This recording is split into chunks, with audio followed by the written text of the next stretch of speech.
The Newtonian approach to classical mechanics, which primarily deals with forces, is not the only way to do physics. Today, we'll be learning about the Lagrangian and the principle of least action. Let us start by investigating the gravitational attraction between two bodies in two dimensions.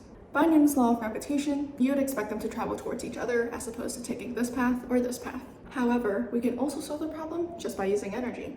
We will need two concepts. One, the Lagrangian, which is defined as the total kinetic energy minus the total potential energy and can be shown graphically with time on the x-axis and energy on the y-axis. Two, the principle of least action, which basically describes how the universe is lazy and likes to put the least amount of effort possible.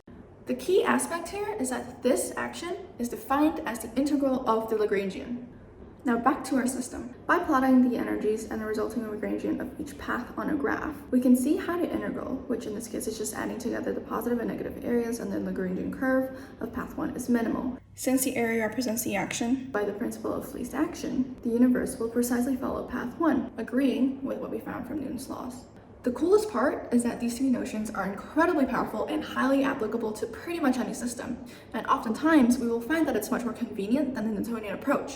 In fact, all of the fundamental physical laws in fields such as quantum field theory to general relativity are derived from the principle of least action itself. These two fields, by the way, are still not unified to this date. So you can imagine how learning the Lagrangian formalism can open your doors to exploring the very edge of physics.